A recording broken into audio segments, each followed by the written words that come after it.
بارش کی وجہ سے لوگ بہت کم ہیں، تھوڑا مختصر بیان کا ہی ارادہ ہے۔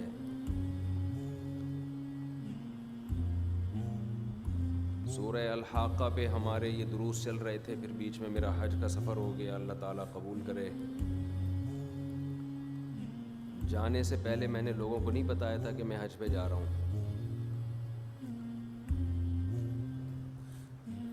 وجہ اس کی یہ تھی کہ لوگ خامخواہ کی مبارکبادیں، پھر ٹینشن، ایک آتے ہوئے بھی نہیں بتایا کہ میں کب آ رہا ہوں، اس لیے کہ ہم لوگ کا حج کون سا کوئی نیا تیر مارتے ہیں ہم وہاں جا کے جو لوگ استقبال کریں اور پھول لے کے کھڑے ہوں۔ یہ بھی خطرہ ہوتا ہے کہ پتہ نہیں قبول ہوا ہے کہ نہیں ہوا۔ حاجی صاحبان میں ہم جب جہاز میں آ رہے تھے واپسی پہ، فجر کا ٹائم ہوا، سعودی ایئر لائن میں یہ بہت بڑی سہولت ہے، پراپر نماز کی جگہ بنی ہوئی ہے، کسی جہاز میں نہیں ہے، یہ باقاعدہ جماعت سے نماز ہوتی ہے۔ تو میں نوٹ کر رہا تھا بھئی کتنے لوگ نماز پڑھتے ہیں، میرا خیال ہے کچھ 10% لوگوں نے بمشکل پڑھی ہوگی پورے جہاز میں۔ بہت افسوس ہو رہا تھا کہ حج کر کے آ رہے ہیں اور کم از کم سفر کمپلیٹ ہونے تک تو پڑھ لو نماز بھائی۔ شاعر نے کہا ہے نا کہ مسجد تو بنا دی دم بھر میں ایمان کی حرارت والوں نے، من اپنا پرانا پاپی تھا برسوں میں نمازی بن نہ سکا۔ پرانا پاپی کہتے ہیں جو پرانی عادت ہوتی ہے کسی کو۔ مسجد تو بنانے میں لوگ بڑی دلچسپی لیتے ہیں، لاکھوں روپے خرچ کر دیے، نماز نہیں پڑھ رہے ہوتے اس میں۔ تو مسجد بنانے سے زیادہ ضروری کیا ہے؟ نماز تو زیادہ ضروری ہے نا، تو مسجد ہو یا نہ ہو نماز تو پھر بھی فرض ہے۔ تو سفر میں ایک چیز کا احساس ہوا کہ اس پر بہت کام کی ضرورت ہے۔ الحمدللہ علماء رہنمائی کر رہے تھے وہاں، بہت سارے علماء، لیکن لوگ سنتے کہاں ہیں علماء کی،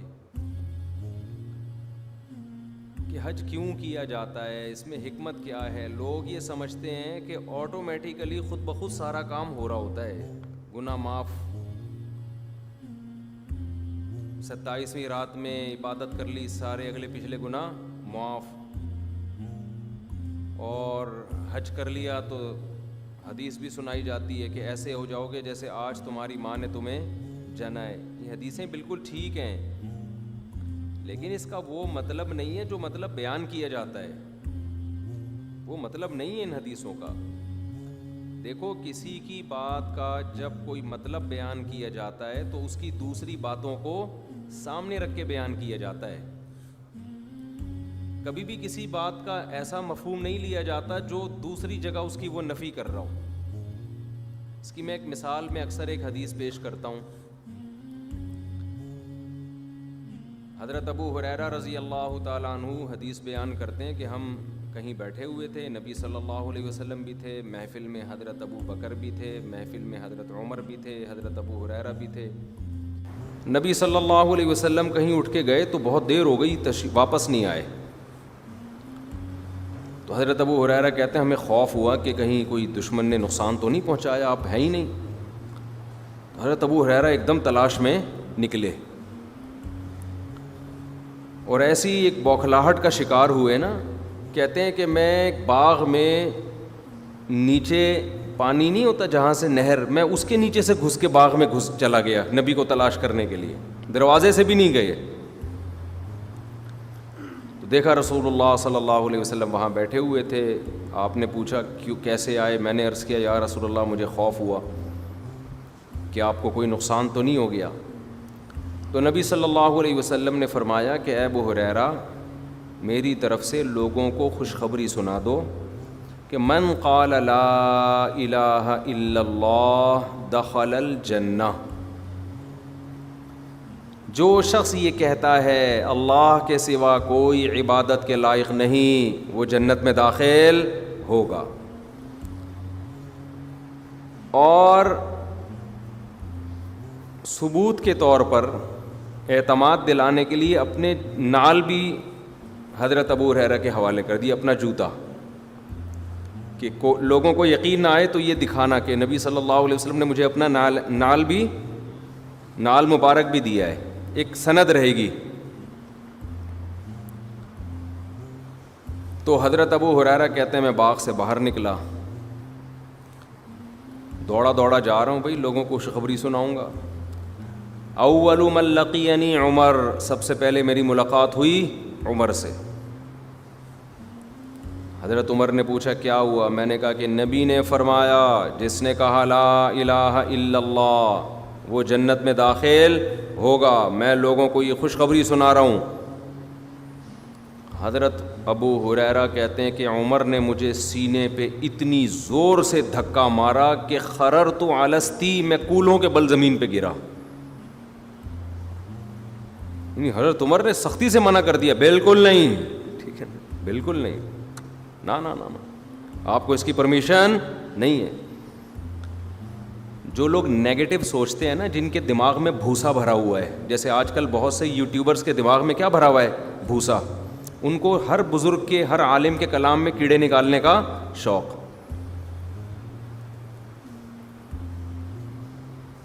تو وہ یہاں بھی کچھ الٹی سیدھی بات کہہ لیں گے کہ حضرت عمر نے حدیث سن کے دھکا دے دیا، یہ تو معاذ اللہ اسلام سے معاذ اللہ کفر ہو گیا. او بھائی یہ بھی غیرت اور حمیت کہ لوگ نبی کی بات کا مطلب سمجھیں گے نہیں. جب آپ اچھی تعویل کرنا چاہو تو اچھی کر سکتے ہو، جب آپ کے دماغ میں نفرت کا بھوسا بھرا ہوا ہو تو ہر اچھی بات بھی آپ کو کیا نظر آتی ہے؟ غلط. مولانا اشرف علی تھانوی کا خواب تھا نا، اس نے کہا مجھے خواب آیا اس مرید نے کہ مجھے اشرف علی رسول اللہ خواب میں آیا. تو جن کے دماغ میں بھوسا بھرا ہوا ہے وہ کہتے ہیں ختم نبوت کے منکر. جو دماغ سے اچھا سوچتے ہیں انہوں نے کہا دیکھو انہوں نے اشرف علی تھانوی رحمۃ اللہ علیہ نے اس کی تعبیر کی، ایسی تعبیر کی جو شریعت کے مطابق. یہ نہیں کہا کہ واقعی میں اللہ کا رسول ہوں، بلکہ کہا کہ بھئی یہ اس کی یہ تعبیر ہو سکتی ہے کہ شاید میں متبع سنت ہوں، میں نبی کو فالو کرتا ہوں. یہ ایک اچھی تعبیر نکال لی. اب جس کے دماغ میں پازیٹیو سوچ ہوگی وہ کہے گا دیکھو بھائی ایسا خواب سن کے ان کو اپنے بارے میں نبی ہونے کا شبہ نہیں ہوا، کبھی بھی شبہ نہیں ہوا. بعض لوگ کہتے ہیں وہ جاگتی حالت میں بھی کہا ہے، تو جاگتی حالت میں جو اس نے اٹھتے ہوئے کہا ہے نا وہ بھی غیر اختیاری ہے. اور میں اس پر ایک پورا کلپ ریکارڈ کروا چکا ہوں کہ اس طرح کے خواب نبی کے دور میں بھی آئے ہیں، صحابہ کو بھی آئے ہیں، ان کی بھی تعویل کی گئی ہے، ایز اٹ از نہیں لیا گیا ان کو. خوابوں کی دنیا الگ ہے، جاگتی حالت کی دنیا الگ ہے. لیکن دماغ میں کسی کے بھوسا بھرا ہوا ہو وہ کیڑے نکالنے کے علاوہ اس کو کچھ بھی نہیں آئے گا. تو اپنے دماغ کا علاج کرائے آدمی. اور اگر پھر بھی کوئی کہتا ہے کہ انہوں نے رسول اللہ اپنے نام کا کلمہ پڑھوایا تو پھر وہ کہے کہ مولانا شلبی تھانوی معاذ اللہ کافر تھے، کیونکہ میں کہتا ہوں جو اپنے نام کا کلمہ پڑھا ہے وہ اسلام سے خارج. پھر وہ یہ نہیں کہے کہ ہم براڈ مائنڈڈ ہیں، کسی کو کافر نہیں کہتے، تو پھر قادیانی کو بھی کافر نہ کہو آپ. تو ان کا مقصد صرف اور صرف نیگیٹیوٹی پھیلانا. خواب میں کچھ بھی ہو سکتا ہے. جاگتی حالت میں اللہ کی زیارت ممکن ہے؟ بولو نہیں ہے. امام احمد بن حنبل کہتے ہیں میں نے خواب میں اللہ کی زیارت کی ہے. اہل سنت والجماعت کا عقیدہ ہے کہ خواب میں اللہ کی زیارت کی ہے. اہل سنت والجماعت کا عقیدہ ہے کہ خواب میں اللہ کی زیارت ہو سکتی ہے. اب کوئی خواب ہی غلط ہے کیونکہ اللہ کی زیارت تم او بھائی خواب ہے، خواب کی تو تعویلات ہوتی ہیں. سعودی عرب کے شیخ بن باز مفتی اعظم تھے، بہت پرہیزگار تھے. اس زمانے میں ہمارے ایک دوست حج کر کے آئے تو انہوں نے بتایا کہ وہاں ایک خواب بڑا مشہور ہے. خاتون نے شیخ بن باز کو فون کر کے بتایا کہ میں نے ایک عالم کو دیکھا کہ بیت اللہ کا برہنہ طواف کر رہا ہے بغیر کپڑوں کے، اس خواب کی تعبیر بتائیں. شیخ بن باز نے کہا یہ اس کی علامت ہے کہ وہ جنتی ہیں. کوئی تعبیر ہوگی ان کے ذہن میں. اس عورت نے پھر کہا کہ وہ میں نے آپ کو دیکھا ہے، پہلے نام نہیں بتایا اس نے. تو بیچارے ایک ہفتے تک روتے رہے. دماغ میں بھوس بھرا ہوا ہو تو آپ کیا تعبیر نکالو گے؟ یہ گستاخ ہے، اولیاء کی گستاخ، علماء کو کہہ رہی ہے برہنہ طواف. بھائی خواب ہے، خواب کو حقیقت پر تھوڑی رکھا جاتا ہے، اس کی تو تعویلات ہوتی ہیں. اور اگر نیند سے بیدار ہوتے ہی کسی کی زبان سے ایسے کلمات نکلے, وہ بھی اس خواب کے اثرات کی وجہ سے, اس پہ بھی شریعت میں کوئی آبجیکشن نہیں ہے. ختم نبوت پہ جتنا علماء دیوبند نے کام کیا تمہارے باپ سوچ بھی نہیں سکتا, اس کا تمہارے تصور نہیں کر سکتے جتنا. یہ تو تھے ہی نہیں یہ لوگ جو اب علماء دیوبند پہ اعتراضات کرنے ہیں, یہ تو اس دور میں سو رہے تھے, ان کو پتہ ہی نہیں تھا کیا ہو رہا ہے دنیا میں. ساری قربانیاں ختم نبوت کی حفاظت کے لیے ان علماء نے دی, آج انہی پہ کیچڑ اچھالا جا رہا ہے. چند ٹچے بیٹھ جاتے ہیں میڈیا پہ آ کے, اور ان کا کام سوائے کیڑے نکالنے کے کچھ بھی نہیں ہے. تو اسی طرح حدیث پہ بھی لوگ طنز کرتے ہیں. حضرت عمر کے اس عمل پہ جو دماغ میں بھوسا بھرا ہوا ہوگا تو کیا کرے گا, وہ طنز کرے گا کہ دیکھو ابو ہریرہ حوالہ کس کا دے رہے ہیں, نبی کا, اور حضرت عمر بجائے اس کو لینے کے کیا کر رہے ہیں, دھکا. ہم تو کیونکہ حضرت عمر سے ہمیں محبت ہے, ہمیں پتہ ہے ان کی قربانیاں ہیں, کسی کے بھی بات کو لینے کے لیے, اس کا مطلب لینے کے لیے اس کی لائف کو بھی دیکھنا پڑتا ہے.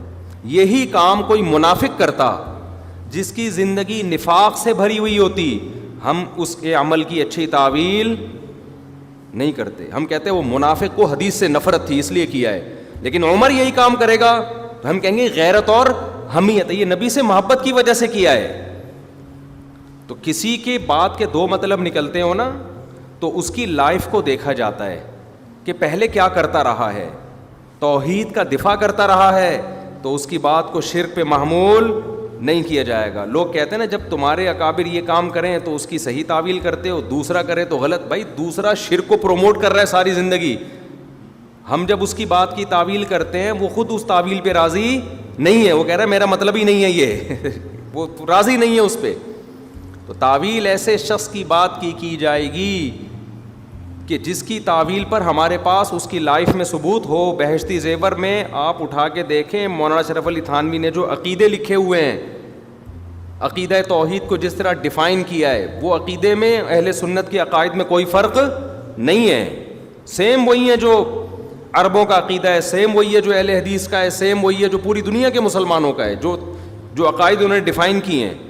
اور وہ تو پوری دنیا میں جہاں جہاں حنفی ہوتے ہیں پڑھائی جاتی ہے وہ. لیکن عبارتوں سے نکالنا, انہوں نے یہ کہا تھا تو اس کا یہ مطلب, انہوں نے یہ کہا تھا تو اس کا یہ مطلب.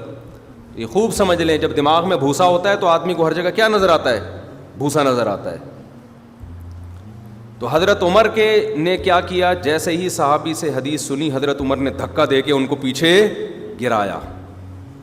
ہم کیونکہ عمر کی قربانیوں کو جانتے ہیں, اسلام کے لیے قربانیاں ہیں, اس لیے ہم کہیں گے یہ حدیث کی مخالفت مقصد نہیں تھی, اس کا مقصد تھا حدیث کا دفاع, قرآن و سنت کا دفاع. کیوں آگے اس کی تفصیل آ رہی ہے.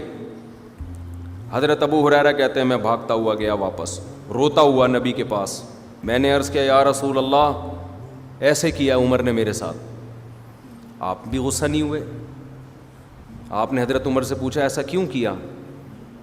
تو حضرت عمر نے فرمایا یا رسول اللہ اذا یتکل الناس, لوگ یہ حدیث سنیں گے تو اسی پر اعتماد کر کے بیٹھ جائیں گے, لوگ سمجھیں گے اب ہمیں عمل کی ضرورت بولو نہیں ہے, تو اس سے اسلام کو فائدہ ہوگا نقصان ہوگا؟ نقصان ہوگا, بد عمل بن جائیں گے لوگ.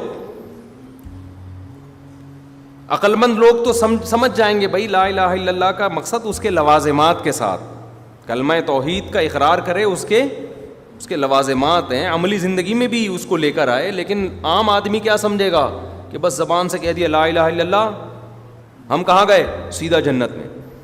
تو نبی نے حضرت عمر کے اس عمل کی مخالفت نہیں کی, بلکہ کتنے مواقع ایسے ہیں نبی نے حکم دیا, حضرت عمر نے مشورہ دیا نا نا نا ایسا نہیں, آپ یوں کریں. قرآن کی آیتیں نازل ہو گئیں کس کی تائید میں؟ حضرت عمر کی تائید میں.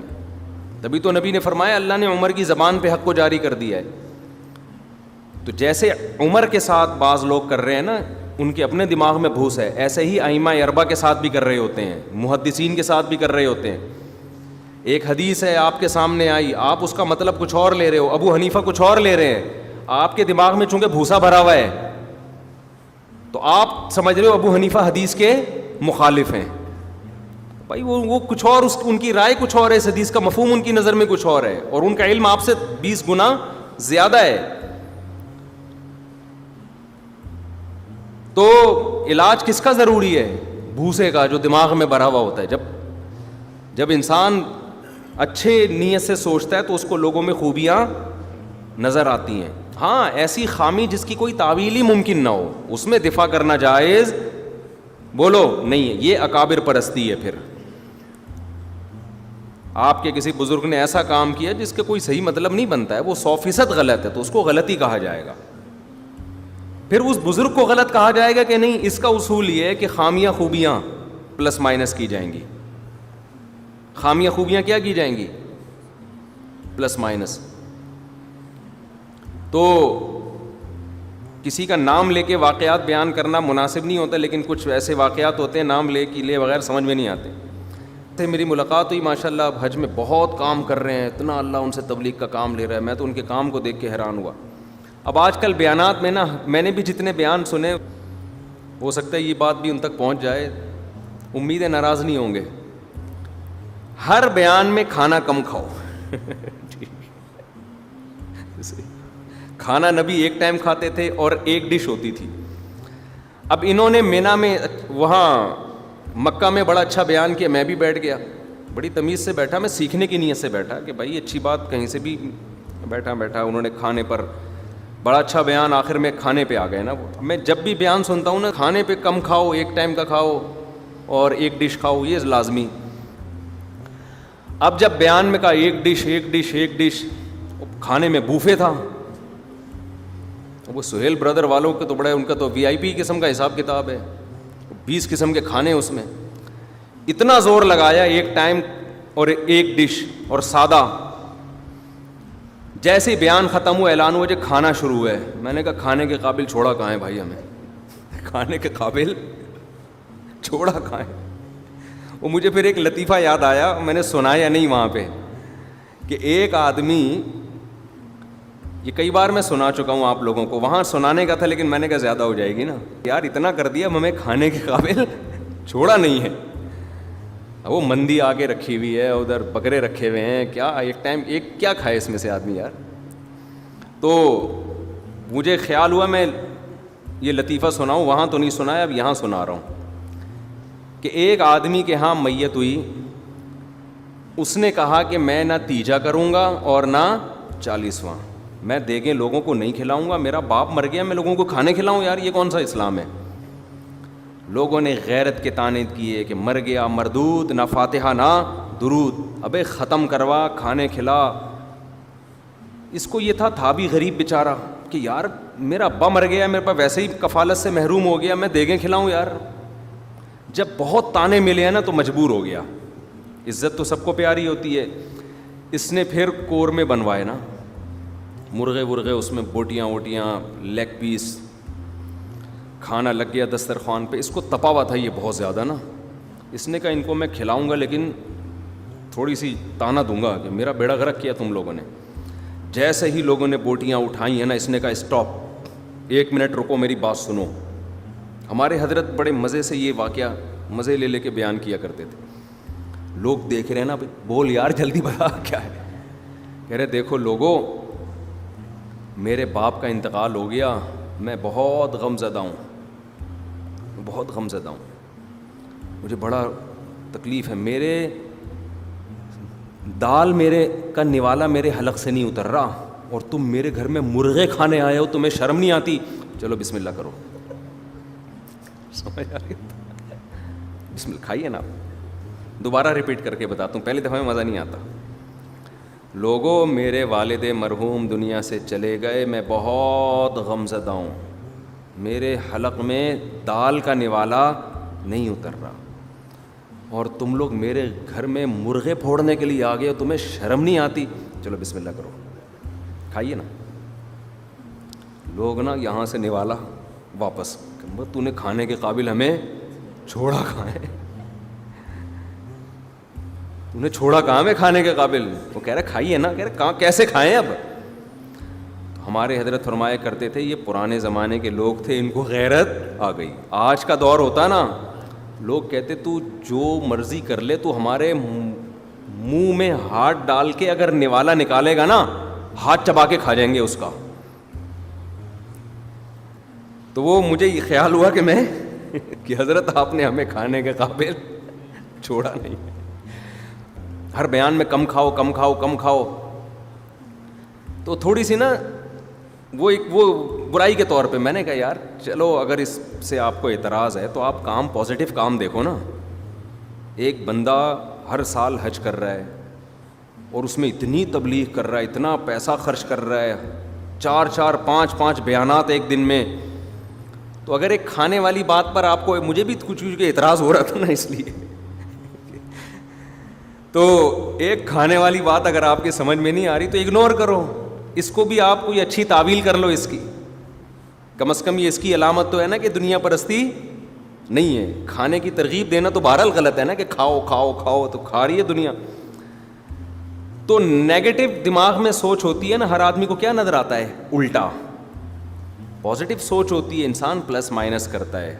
یار کام دیکھو, 2 4 اگر خامیاں کسی, اللہ میاں بھی قیامت کے دن, اللہ میاں نے 100% نمبر کامیابی کے لیے نہیں رکھے قیامت کے دن. اللہ میاں اگر کہتے ہیں نا جو 100% نیکیاں کرے گا گناہ ایک بھی نہیں ہوگا, تو پیغمبر کے علاوہ میرا خیال ہے کوئی بھی جنت میں نہیں جاتا. سارے الٹے لٹکے ہوئے ہوتے حساب دینے کے چکر میں. اللہ میاں نے بھی قیامت میں معیار یہ رکھا ہے کہ تولا جائے گا, نیکیوں اور برائیاں ترازو کے پلڑے میں رکھی جائیں گی. نیکیوں کا پلڑا جھک گیا جنت, برائیوں کا پلڑا جھک گیا جہنم. کیونکہ ہر برا آدمی کوئی نہ کوئی نیکی کرتا ہے. لوگ برے لوگوں کے بارے میں کہہ رہے ہیں دیکھو اس نے اتنا اچھا کام کیا, اتنا اچھا کام کیا. میں کہتا ہوں بھائی دیکھو اس کے وزن میں برائیاں زیادہ ہیں. اب اس کی تعریف, شریعت کا حکم یہ ہے کہ جو برا آدمی کھلے عام برائیاں کرتا ہے شریعت اس کی تعریف کی اجازت نہیں دیتی. تو 2 4 اچھے کام تو ہر آدمی کر لیتا ہے. ایک آدمی دہشت گرد ہے, اس نے ہزاروں انسانوں کو قتل کر دیا, ساری دنیا کو پتہ ہے یہ دہشت گرد ہے, قاتل ہے, ملک کا امن خراب کرتا ہے یہ, اور لوگوں کا دیوالیہ نکال دیا اس نے کرپشن کر کر کے. اب کہیں کسی کو آپ نے دیکھا کہ وہ حاجی کو پانی پلا رہا ہے, وہ نماز پڑھ رہا ہے, تو نماز کی تو تعریف کی جائے گی یہ کام اچھا کر رہا ہے. لیکن 2 4 نمازیں پڑھنے سے وہ بندہ اچھا نہیں ہو جاتا. بھائی کام اس نے 2 4 اچھائیاں تو شاید فرعون میں بھی ہوں گی. فرعون کی بیوی نے مشورہ دیا تھا کہ موسیٰ کو قتل نہ کرو, یہ ہماری آنکھوں کی ٹھنڈک بنے گا. فرعون نے کہا ٹھیک ہے قبول ہے. اچھا کام کیا نا فرعون نے, یہ کام فرعون نے برا کیا اچھا کیا, بھلے بیوی کے کہنے سے کیا نا. بیوی کے آگے وہ بھی ڈھیر ہو گیا, اتنا ظالم بادشاہ تھا. ہزاروں بچوں کو قتل کر کے ماؤں کی چھاتیوں سے چھینتے ہوئے ان کے رونا چیخنا دیکھ کے اس کو ترس نہیں آیا. بیگم نے ایک دفعہ کہا کہ اس کو قتل نہیں کرو, فرعون نے کہا ٹھیک ہے. پھر لوگوں نے کہا ہم مار دیں, اس نے کہا ایبسولوٹلی ناٹ. فرعون نے کہا اب نہیں مار سکتے, بیگم نے کہہ دیا. تو یہ بیگم کی مان کے اچھا کام کیا نا. لیکن کیا اس وجہ سے ہم یہ کہیں فرعون بہت اچھا آدمی تھا یار کیونکہ اس نے موسیٰ کو قتل نہیں کیا؟ او بھائی اتنے بڑے بڑے لوگ اس کے ہاتھ سے قتل ہوئے, اتنا ظلم کیا. تو نہ کوئی ایسا 100% نیک ہے جس میں کوئی برائی نہ ہو, نہ کوئی ایسا برا ہے جس میں کوئی اچھائی نہ ہو. تو شریعت کا اصول کیا ہے؟ پلس مائنس کرو, اور وزن کر کے, کوانٹٹی سے نہیں وزن. ایک برائی ہوتی ہے ویٹ بہت ہوتا ہے اس برائی کا. شریعت کوالٹی دیکھتی ہے, کوانٹٹی نہیں دیکھتی. دیکھو ایک شرک کسی نے کیا, گناہ ایک ہے, کہاں جائے گا وہ؟ جہنم میں. گناہ ایک ہے لیکن کوالٹی کے لحاظ سے یہ بہت پاورفل ہے, اس کا وزن بہت ہے. اللہ کا انکار کر دیا, اللہ کے ساتھ مخلوق کو شریک کر لیا. ایک موٹیویشنل اسپیکر انڈیا کا تقریر کر رہا تھا, میں نے وہاں مینا میں 2 4 کلپ سنے. تو کہہ رہا تھا کہ ہندو جو ہے نا وہ اس کے قائل ہر چیز میں بھگوان ہے, لہذا ہر چیز کی عبادت ہونی چاہیے. لوگ کلیپنگ کر رہے تھے ماشاء اللہ.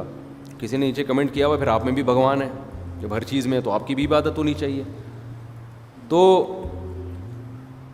ہر آدمی کچھ نہ کچھ بات کر رہا ہوتا ہے, تو ہر آدمی کے پاس کچھ نہ کچھ نیکی بھی ہوتی ہے. تو شرک اللہ کی نظر میں بہت بڑا گناہ ہے بھائی, وہ شرک نیکیوں کو کھا جاتا ہے.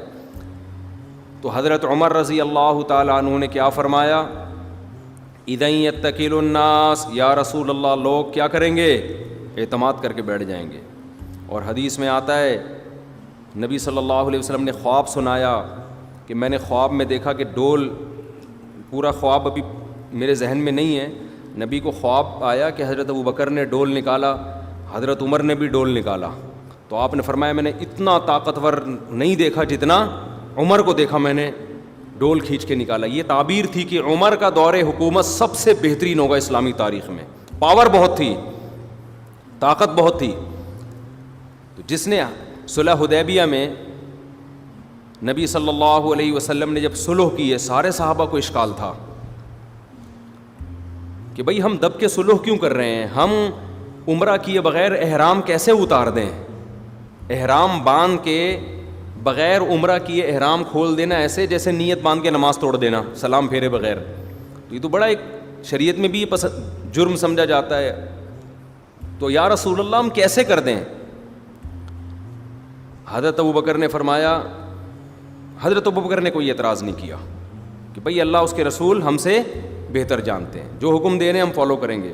حضرت عمر غضبناک ہو گئے, یا رسول اللہ کیا آپ اللہ کے رسول نہیں ہیں, کیا ہم دین برحق نہیں ہیں؟ اب جس نے طنز کرنا ہے حضرت عمر پہ وہ کہے گا دیکھو ابو بکر تو نبی کی مان رہے ہیں, عمر نہیں مان رہے. او بھائی یہ نام ماننے کی وجہ بھی دینی غیرت اور دینی حمیت ہے, اسلام سے محبت ہے. کیوں حضرت عمر یہ سمجھ رہے تھے کہ عین ممکن ہے یہ نبی کا اپنا اجتہاد ہو, یہ اللہ کا حکم. بھائی ایسا بھی تو ہوا ہے نا, نبی صلی اللہ علیہ وسلم نے خود ایک رائے دی ہے, اس میں وحی کی اس سے تائید نہیں ہوئی. تو آپ یہ سمجھ رہے تھے کہ یہ نبی کی اپنی ایک رائے ہے, تو وہ سمجھ رہے تھے آپ بشر کے طور پر ایک رائے دے رہے ہیں. تو بشر کے طور پر جب آپ صلی اللہ علیہ وسلم کوئی رائے دیں گے تو وہ صحیح بھی ہو سکتی ہے اور غلط بھی ہو سکتی ہے. ہاں غلط رائے پر اللہ نبی کو قائم رکھتے نہیں ہیں, اس پر علماء کا اجماع ہے کہ نبی اگر بشر ہونے کے ناطے کوئی رائے دیں اور وہ اللہ کے علم میں غلط ہو تو وحی کے ذریعے اس کی اصلاح ہوتی ہے, کیونکہ ہمیں حکم نبی کو فالو کرو ہے نا. تو اگر نبی کی رائے غلط نکلی تو ہم فالو کیوں کریں گے اس میں؟ تو اس لیے اللہ اس رائے پر نبی کو قائم نہیں رکھتے. تو حضرت عمر کا خیال یہ تھا کہ نبی جو کچھ کر رہے ہیں یہ آپ کی اپنی ذاتی رائے کر رہے ہیں, لیکن اس میں ہماری کمزوری دشمن کے سامنے ظاہر ہو رہی ہے. دشمن یہ سمجھے گا کہ ہم غلط ہیں, ہم نے کمپرومائز کر لیا ہے, ہم حق پر نہیں ہیں.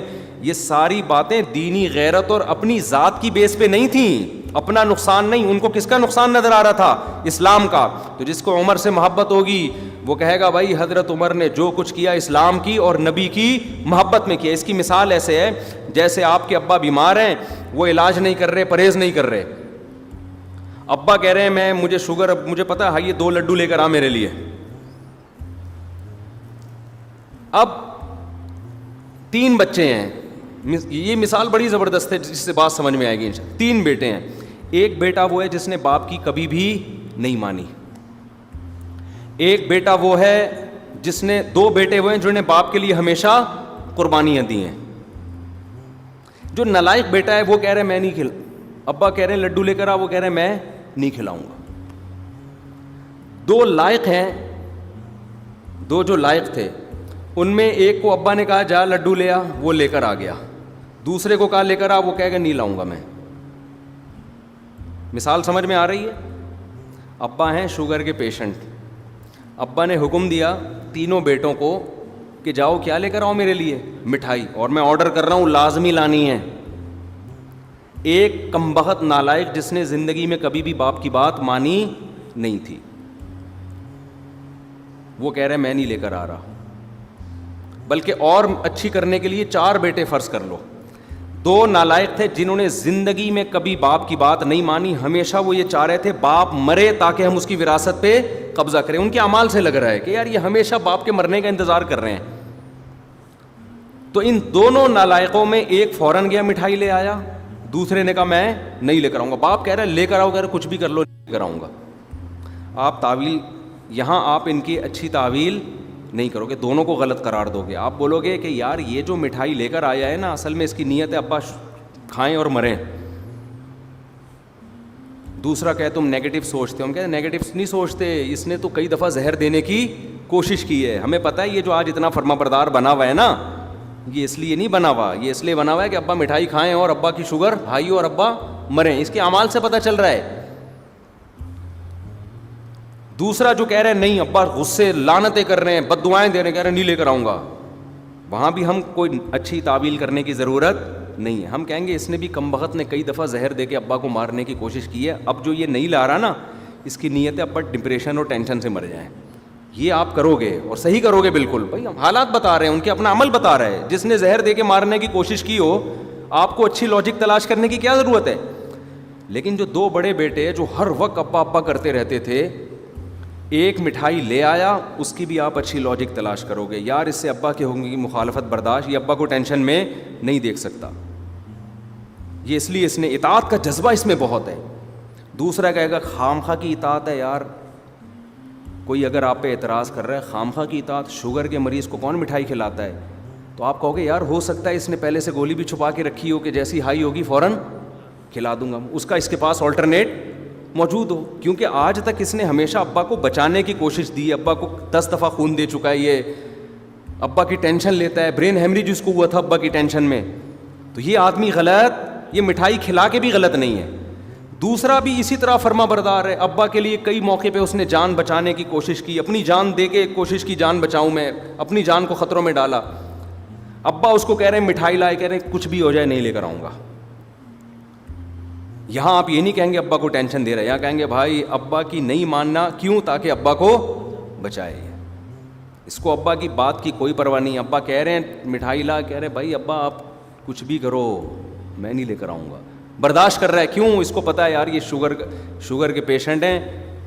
جیسے مائیں بچوں کو مار مار کے کھلا رہی ہوتی ہیں نا, تو یہ محبت میں مار رہی ہوتی ہیں کہ کھا لے کسی طریقے سے.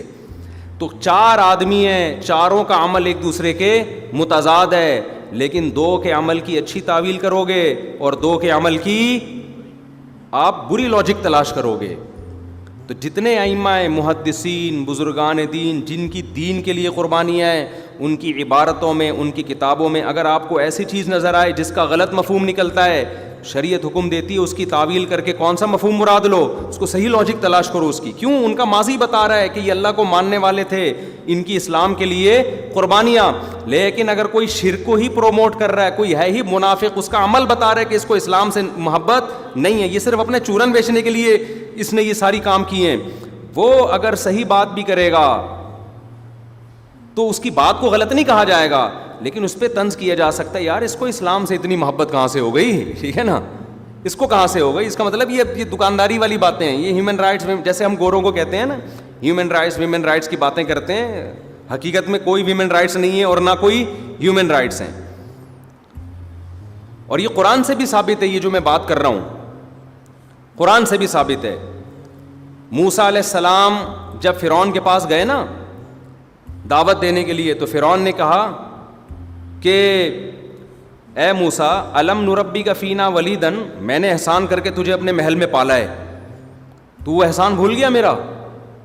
تو موسیٰ علیہ السلام نے یہ نہیں کہا کہ تیرا احسان نہیں ہے, نا نا نا نا نا, یہ نہیں کہا کہ نہیں تیرا احسان نہیں ہے, تیری خدمت نہیں ہے.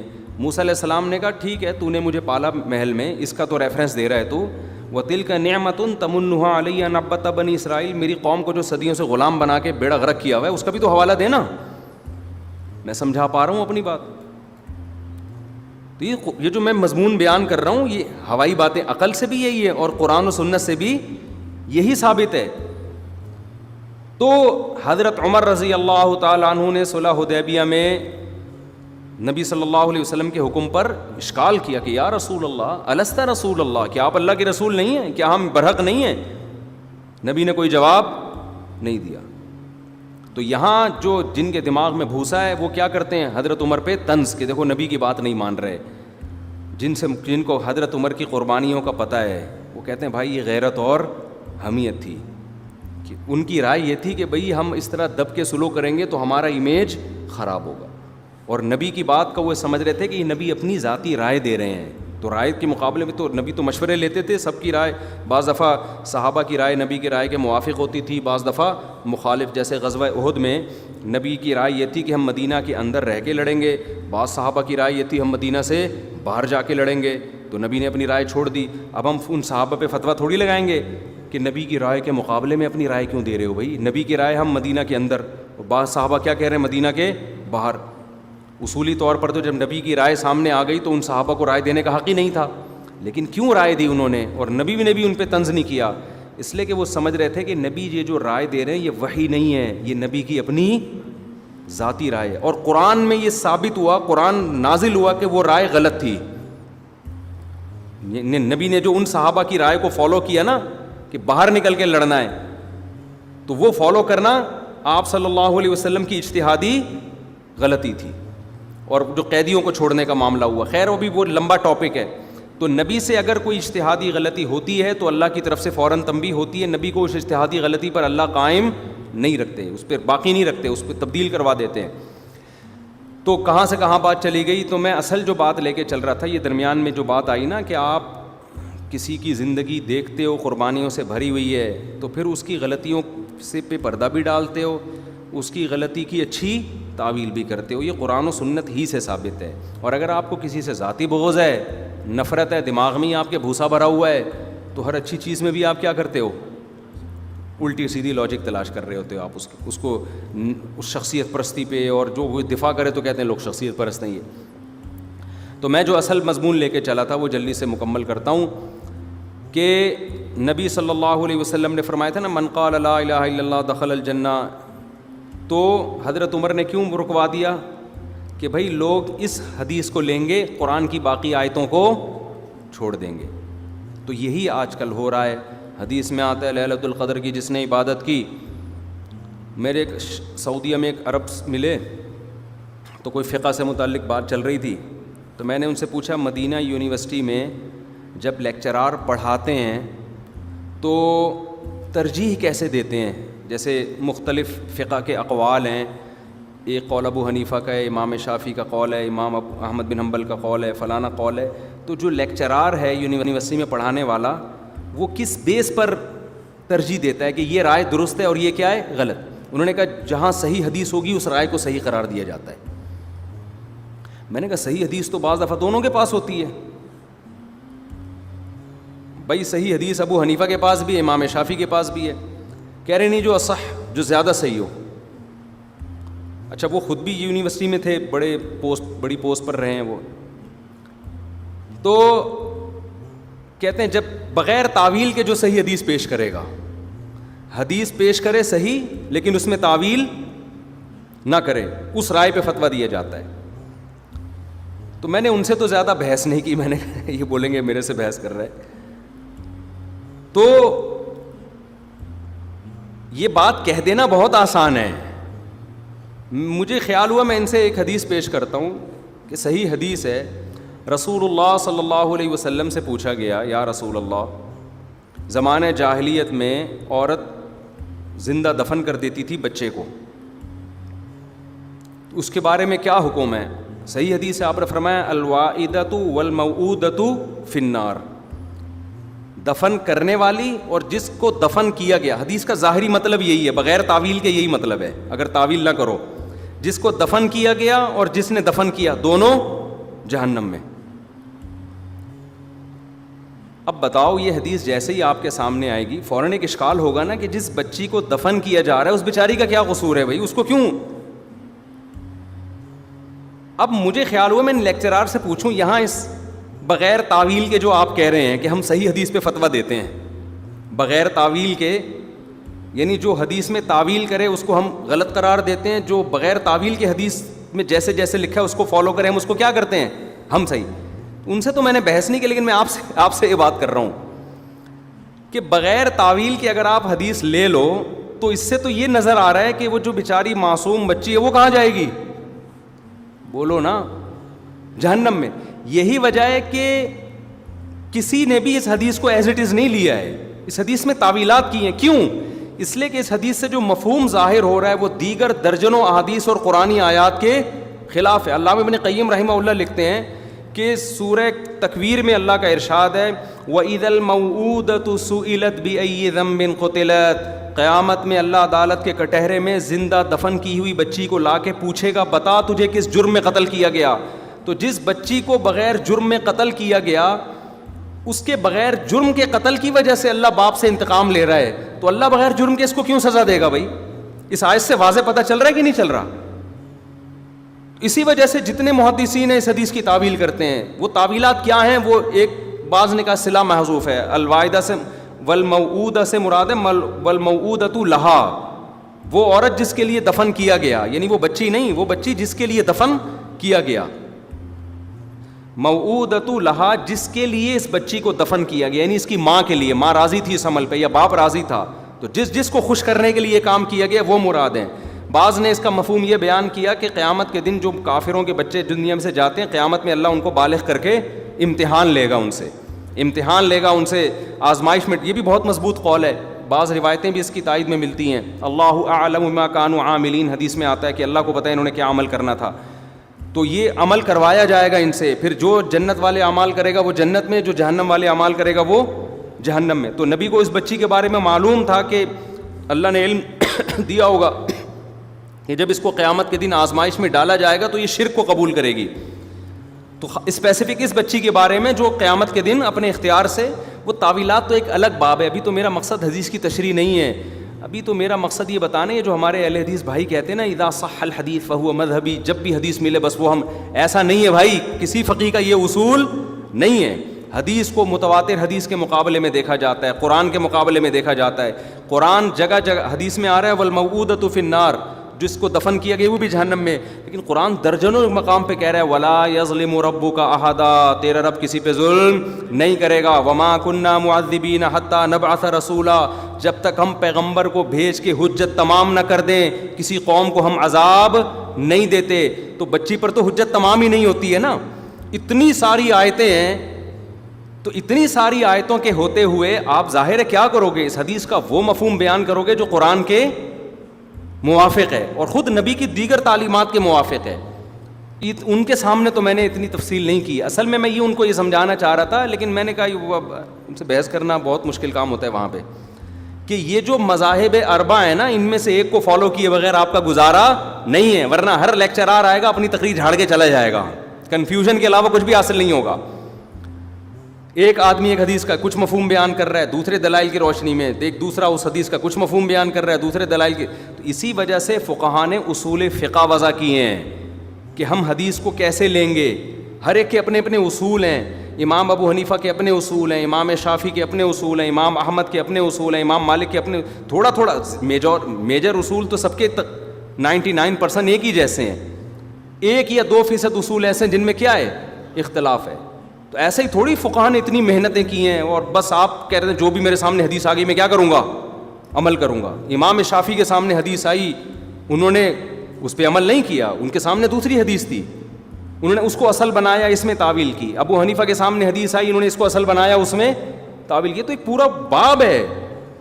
تو اس طرح تو لیکچرار کا فقہ تو رائج ہوگا دنیا میں جو وہ کہہ رہے ہیں. لوگ مجتہدین سے کیا ہو جائیں گے، بدگمان. لوگ کہیں گے یار اتنی صحیح حدیث موجود ہے اور ان کا فتویٰ اس کے خلاف ہے. تبھی اکثر یہ لوگ جو اس طرح کی سوچ رکھتے ہیں، نتیجہ کیا نکلتا ہے، وہ سمجھتے ہیں کہ میں ٹھیک ہوں، باقی سارے مجتہدین ائمہ وہ کیا تھے، وہ غلط تھے. ہمارے ایک دوست ہیں سلفی ہیں، میری بڑی اچھی دوستی ہے ان سے، اور بڑے معتدل قسم کے سلفی ہیں، میری بڑی گپ شپ ہے. وہ اکثر مجھے سلفی علماء کے فتوے بھیجتے رہتے ہیں، حدیث بھی لکھ کے بھیجتے رہتے ہیں. تو انہوں نے مجھے ایک فتویٰ بھیجا شیخ صالح العثیمین رحمہ اللہ تعالیٰ کا. ان کی نیت یہ تھی کہ میں اس فتوے کو شائع کروں، لیکن چونکہ معتدل ہیں، اچھے آدمی، یعنی فتنہ پرست ٹائپ کے نہیں ہیں، تو میری تو ظاہر ہے ایسے ہی لوگوں سے دوستی ہوگی نا جو کیا ہوں، معتدل ہوں. تو وہ سلفی عالم تھے، پراپر عالم بھی نہیں ہیں، یعنی علماء میں اتنے علماء میں بیٹھے ہیں کہ نیم عالم تو بن ہی گئے ہیں. تو انہوں نے مجھے کہا کہ یہ جو اتنے زیادہ قربانیاں آج کل گھروں میں ہو رہی ہیں، شوہر الگ قربانی کر رہا ہے، بیوی الگ قربانی، یہ اسراف ہے. پھر شیخ صالح العثیمین رحمہ اللہ سعودیہ کے بڑے عالم ہیں، ان کا فتویٰ انہوں نے مجھے بھیجا کہ نبی صلی اللہ علیہ وسلم نے جب بھی قربانی کی ہے خود کی ہے، آپ کی کسی زوجہ سے قربانی ثابت، بول لو نا بھائی کیا ہو گیا، نہیں ہے. تو لہذا آج جو یہ اتنی زیادہ قربانیاں ہو رہی ہیں نا، یہ اسراف ہے. تو میں نے ان کو بڑا محبت سے، میں نے عربی میں ان کا بھی، وہ عربی میں آیا تھا، میں نے ان کو بھی جواب اسی زبان میں دی عربی میں. میں نے کہا ان سے کہا کہ دیکھیں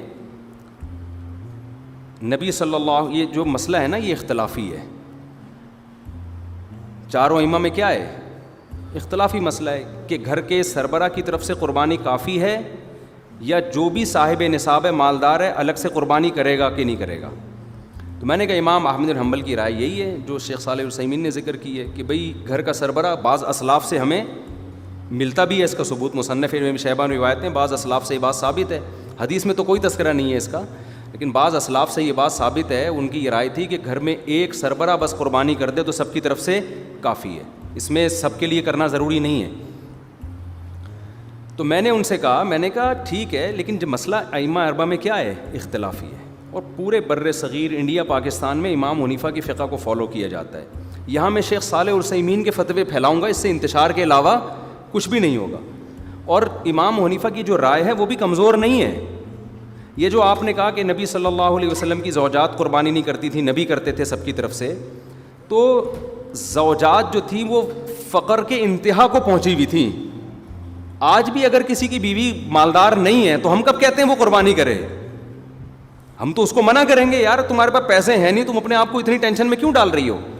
بات ان بیویوں کی ہو رہی ہے جنہوں نے اچھے خاصے سونے اور چاندی اپنے پر لاکھوں روپے اپنے بینکوں میں رکھے ہوئے ہیں، پورے سال عیاشی پہ پیسہ اڑا رہی ہیں، قربانی میں آ کے کیا کہتی ہے، ہم پہ قربانی واجب نہیں ہے، اور صالح العثیمین کا فتویٰ لے رہی ہیں۔ آپ کیوں صالح العثیمین کا فتویٰ لے رہے ہو بھائی؟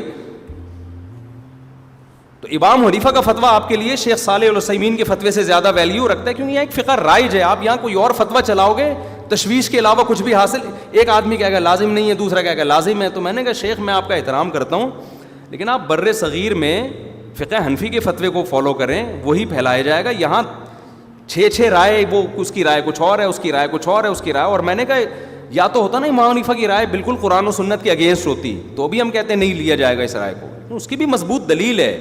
من وجد سعة لأن يضحي فلم يضحي فلا يقربن مصلانا، صحیح حدیث ہے کہ جس کے پاس گنجائش تھی اور قربانی نہیں کی وہ ہماری عیدگاہ میں نہیں آئے گا۔ تو اس میں تو نبی نے مرد اور عورت کا کوئی فرق نہیں کیا۔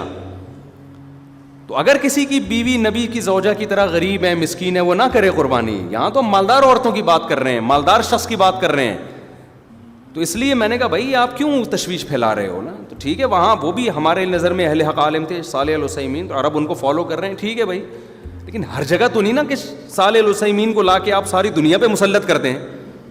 بر صغیر میں جب سے اسلام آیا ہے، فقہ حنفی آیا ہے، ایک ٹریک پہ چل رہے ہیں۔ ملیشیا میں فقہ شافی آیا ہے، وہ تو امام شافی کو فالو کر رہے ہیں، وہ تھوڑی صالح العثیمین کو فالو کریں گے۔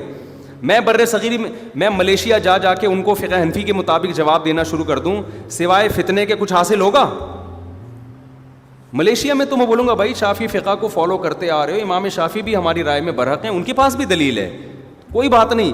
تو یہ ظرف آپ کو مقلدین میں ملے گا اور بعض اہل حدیث میں ملے گا۔ ہمارے اہل حدیثوں میں یہ ظرف یہاں کے زیادہ خطرناک ہے، سعودیہ میں تو پھر بھی میں نے دیکھا ہے کہ تھوڑا ظرف ہے ان لوگوں میں، تو یہ ظرف پیدا کرنے کی ضرورت ہے۔ خام خم ایک مجھے اچھی طرح یاد ہے، سعودی عرب سے ایک صاحب آئے، سعودی عرب میں ہی پیدا ہوئے، 1 رکعت وتر پڑھتے تھے وہ۔ تو یہاں جب انہوں نے دیکھا لوگ 3 پڑھ رہے ہیں تو انہوں نے مجھے کہا کہ میں تو صدیوں سے، ہمارے باپ دادے ہیں اصل پاکستانی تھے وہ، ہم تو وہیں رہ رہے ہیں، تو میں تو میں نے کہا یار جب آپ انہی کو فالو کر رہے ہیں تو رہنا بھی آپ نے وہیں ہے، تو پھر اسی طریقے سے پڑھیں جیسے آپ پڑھتے رہے ہیں، کیونکہ مجھے پتہ ہے پھر یہ واپس جائیں گے، پھر کبھی یہاں دلائل ہمارے پاس بھی ہیں ان کے پاس بھی ہیں، دونوں طرف دلائل ہیں۔ یہ جو لوگ کہتے ہیں نا میری دلیل ہے، یہ انہوں نے ایک طرف کے دلائل پڑھے ہوتے ہیں، سنے ہوتے ہیں، دوسری طرف کے ان کو سننے کا موقع ملا ہی نہیں ہوتا، یا کسی اناڑی آدمی کے پاس چلے گئے ہوتے ہیں، اس کو دلیل کا پتہ ہی نہیں ہوتا۔ تو آپ جب وہی بات ہے نا، نیگیٹو سوچ ہوگی نا تو دماغ میں جب بھوسا ہوگا تو ہر جگہ ہر ایک غلط نظر آئے گا، پازیٹیو سوچ ہوگی تو ہر ایک کیا نظر آئے گا آپ کو پھر لگے گا کہ یار جس نے بھی جو بھی دین کے لیے خدمت کی ہے، جس کے پاس بھی علم تھا، اس کی ہر بات کے پیچھے کوئی نہ کوئی لاجک ہوتی ہے۔ تو کہاں سے کہاں بات چلی گئی، بس سمیٹ دوں میں جلدی سے۔ تو میں جو اصل بات کر رہا تھا نا، تو اسی طرح یاد رکھو، یہ جو آتا ہے حج میں سارے گناہ معاف ہو جاتے ہیں، اور لیلۃ القدر میں گناہ معاف ہونے کا مطلب یہ جب انسان حج پہ جاتا ہے تو اس کو توبہ کی توفیق مل جاتی ہے، پلٹ کے واپس آتا ہے۔ اس لیے ایسا ہو جاتا ہے جیسے آج اس کی ماں نے اس کو جنا، پلٹ کے ویسے کا ویسے ہی آیا جیسا گیا تھا۔ صغیرہ گناہ معاف ہوتے ہیں، پھر کبیرہ معاف نہیں ہوتے۔ ہاں اللہ اپنی رحمت سے کر دے تو کوئی اللہ پہ پابندی نہیں، لیکن قاعدہ ضابطہ یہ ہے کہ کبیرہ گناہ توبہ کے بغیر معاف نہیں ہوگا۔ تو حج سے کیوں معاف ہوتا ہے؟ اس لیے کہ حج میں توبہ کی توفیق ملتی ہے۔ اتنی قربانی لاکھوں روپے خرچ کر کے گیا، مینا میں کتنی قربانی ہے، مزدلفہ میں ہم جب ٹھہرے ہوئے تھے نا، ہمارے تو ایلیٹ طبقہ تھا سارا، کراچی کا ڈیفینس کا اور امریکہ سے لوگ آئے ہوئے تھے۔ مزدلفہ میں ہم جہاں ٹھہرے تھے نا، تو وہاں جو ہے نا جتنا بھی وی آئی پی حج ہو، حج کے 5 دنوں میں وی آئی پی پناہ سب ختم ہو جاتا ہے. اس لیے میں لوگوں سے کہتا ہوں یہ جو وی آئی پی کے چکر میں جاتے ہیں نا بڑا اچھا وہی ہوتا ہے, لیکن جو حج کے 5 دن میں ان میں سب برابر, ان میں سب ایک ایسی کی تیسی ہو جاتی ہے اس میں آدمی کی. تو کیا ہوا ہے کہ وہاں مزدلفہ پہ جب ہم پہنچے ہیں تو وہ جگہ ہی نہیں ملی. ایسی جگہ تھی سڑکوں کے بیچ میں, تو بالکل کراچی میں جو چرسیوں کا منظر ہے نا, جو پڑے ہوئے ہوتے ہیں سڑکوں کے بیچ میں, بوتلیں پڑی ہوئی ہیں, تھیلیاں پڑی ہوئی ہیں, بیچ میں چرسی نہیں ہوتے. میں نے تو وہاں بیان میں ان حاجیوں سے بہت معذرت کر کے کہا, میں نے کہا میں ایک بات آپ لوگ کے بارے میں کہنا چاہتا ہوں. مینا میں نے بیان میں کہا کہ آپ لوگ جب مزدلفہ میں ٹھہرے تھے نا, بالکل کراچی کے چرسی اور ہیروئنچی مجھے یاد آ رہے تھے. ہم بھی وہیں پڑے ہوئے تھے. کتنی قربانی ہے یار. جو لوگ کبھی ایئر کنڈیشن سے باہر نہ نکلے ہوں, وہ مٹی میں بیٹھے ہوئے ہیں اور پڑے ہوئے ہیں, احرام کی چادریں دائیں بائیں ہو رہی ہیں, خواتین بھی ایسے ہی بیچاری پڑی ہوئی ہیں, اور وہ بہت مشکل ہوتا ہے. مزدلفہ سب سے ڈینجرس ہے کیونکہ وہاں خیمے ویمے بھی نہیں ہیں, کیونکہ قیام بہت. پھر اس کے بعد جو پیدل چلنا شروع ہوتے ہیں, پاؤں میں چھالے پڑ گئے لوگوں کے. بس میں بیٹھنے والا اس سے زیادہ بیچارہ رسوا ہو جاتا ہے. اتنی لمبے یعنی ٹریفک پھنس جاتی ہے, الٹیاں لگ جاتی ہیں لوگوں کو. تو یہ سارے مجاہدے اللہ کروا کے کیا کرتا ہے, اپنی محبت کی چنگاری دل میں پیدا کر دیتا ہے حاجی کے دل میں. کیونکہ جس کے لیے آپ قربانی دیتے ہیں اس کی محبت خود بخود دل میں پیدا ہوتی ہے. لوگ کہہ رہے ہوتے ہیں نا یہ بکرا میں نے بڑی محنت سے پالا, کہتے ہیں نا کیسے گلے میں چھری پھیروں, اور جو ایک بکرا وہ ہے جو اسی دن لا کے کاٹ دو آپ, اس میں نہ بکرے کو افسوس ہو رہا ہوتا ہے کیا خیال ہے, اور نہ آپ کو. جب آپ اس کو پالتے ہو, اس کی مینگنیاں صاف کرتے ہو, روزانہ نہلا رہے ہو اس کو, پھر بکرا بھی رو رہا ہوتا ہے اور کاٹتے ہوئے آپ بھی رو رہے ہوتے ہو. تو اسی طرح حاجی سے اللہ اتنی قربانی لے لیتے ہیں. پھر حج کی ساری عبادتیں خلاف عقل ہیں. رمی ہو رہی ہے, بھائی کیا ہے یہاں پہ, بس ایسے ہی ہے. ابراہیم نے رمی کی, نبی نے رمی کی علیہ السلام اور صلی اللہ علیہ وسلم, تو آپ بھی کرو. لاکھوں حاجی جا رہا ہے اور ٹھک ٹھک ٹھک, ایک ایسا ایمان والا منظر ہوتا ہے نا رمی میں, اتنی اتنی سی کنکریاں, لیکن رش کی وجہ سے ایسی آوازیں, ٹھک ٹھک ٹھک ٹھک ٹھک ایسے آوازیں آ رہی ہیں. بھئی یہ کیا ہو گیا, بس سب دیوانے ہو گئے ہیں. اللہ نے کہا چلو اب اس کو کنکری مار کے آگے بڑھو, اگلے والے کو مارو. ایک عجیب منظر ہوتا ہے. اتنا تیل نکلوا لیتے ہیں اللہ تعالیٰ, اتنا پسینہ نکلوا دیتے ہیں, اور اتنی مجاہدہ ہو جاتا ہے کہ اللہ کی محبت کی چنگاری پتھر دل میں بھی پیدا ہو جاتی ہے. اسے کچھ خیال آتا ہے یار ہم مسلمان ہیں, تو اس کو پھر توبہ کی توفیق ملتی ہے. آج کل کیوں نہیں مل رہی, بتانے والا ہی نہیں بتا رہا ہوتا کہ ہم توبہ کے لیے آئے ہیں یہاں پہ. وہ ٹریول ایجنسی نے شروع سے گائیڈ ہی نہیں کیا ہوتا. ٹریول ایجنسی میں نے یہ بتایا ہوتا ہے کہ جاؤ گے اگلے پچھلے سارے معاف.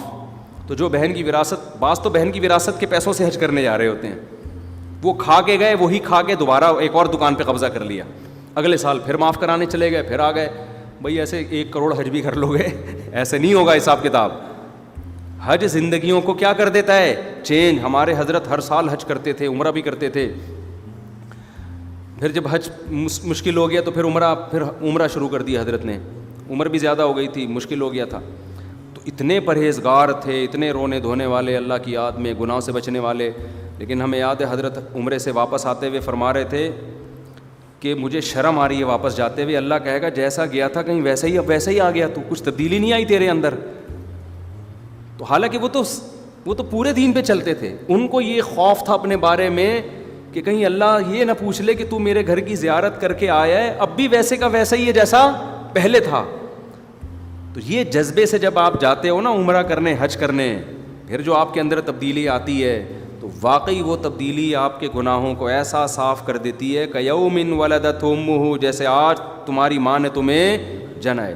اور اگر آپ گئے اور ویسے کے ویسے ہی واپس آ گئے, وہی نمازیں گول ہو رہی ہیں, وہی ماں باپ کے ساتھ بدتمیزی, وہی سٹے لگ رہے ہیں, آتے ہی گٹکے کی دکان پہ گیا حاجی ٹھیک ہے نا. ہم جب حج پہ ابھی آ رہے تھے, ہمارے ساتھ ساتھی تھے نا, تو وہ سعودی ایئر لائن میں LCD لگی ہوئی ہوتی ہے, تو وہ بٹن ان کا لگ گیا, فلم لگ گئی اس پہ نا, غلطی سے بٹن دب گیا, بیچارے نے جان کے نہیں کیا. اب وہ بٹن دبانے, فلم ہٹ ہی نہیں رہی. وہ بیٹھے ہوئے ہیں نا, اب وہ سامنے ہی لگی ہوئی ہے اور انڈین فلم چل رہی ہے. اب لوگ کہہ رہے ہیں بھائی, مجھے اچھا لگا لوگوں کا یہ نا, لوگ کہہ رہے ہیں بھائی 40 دن تو گزرنے دیتا, حج سے تو واپس جا رہا ہے, 40 دن تو گزرنے دے, اس کے بعد دیکھ لینا. وہ کہہ رہا ہے یار غلطی سے بٹن دب گیا, بند نہیں ہو رہا مجھ سے. واقعی نہیں ہو رہا تھا ان سے نا کہ کون سے بٹن سے بند ہو. ہم نے بھی پھر ہمارے تھوڑی گپ شپ ہو گئی تھی, ہم نے بھی تھوڑا مذاق شروع, ہم نے کہا یار ابھی اس شیطان کو پتھر مار کر آ رہے ہو, ابھی پتھر مارے ہیں شیطان کو, اور آتے ہی شیطان کو فالو کرنا شروع کر دیا. کہہ رہے مفتی صاحب غلطی سے بٹن دب گیا یار, ہل نہیں. خیر وہ کسی نے ریموٹ سے ذریعے پھر وہ چینل چینج کیا. تو میں نے کہا چلو اتنا احساس ہے کہ یار فلم 40 دن کے بعد جا کے دیکھ لیں, ابھی کم از کم فلم فوراً تو نہ دیکھیں نا, ابھی تو گھر پہنچے نہیں ہیں, ابھی سے فلمیں شروع ہو گئی. تو لیکن بہت سے لوگوں میں یہ جذبہ نہیں ہوتا. بعض لڑکیاں یہ کرتی ہیں, پورا وقت اسکارف میں گزرا اور جیسے ہی واپسی کا سفر ہوا ہے بال کھول لیے بالکل اسکرٹ, اور اسی اسٹائل میں آ گئی بالکل جیسے کچھ ہوا ہی. یار تھوڑا سا تو خدا کا خوف کرو یار, کچھ تو تبدیلی پیدا کریں. انٹرٹینمنٹ تھوڑی ہے حج, کوئی تفریح کے لیے تھوڑی گئے تھے آپ. تو اس لیے کوشش کریں بھائی حج عمرہ اس نیت سے ہو کہ ہمیں اپنے آپ کو اندر سے تبدیل کرنا ہے, اور یہ حج آپ کی زندگی بدلے گا انشاءاللہ. تو یہ جذبہ ہوگا تو پھر گناہ بھی معاف ہوتے ہیں. یہ جذبہ نہیں ہوگا, وہی قتل, وہی ظلم, وہی زیادتی, وہی بدماشی. تو بھائی ایسے تو سینکڑوں حج بھی, ثواب تو پھر بھی مل جائے گا حج کا, لیکن وہ مقصد تھوڑی حاصل ہوگا.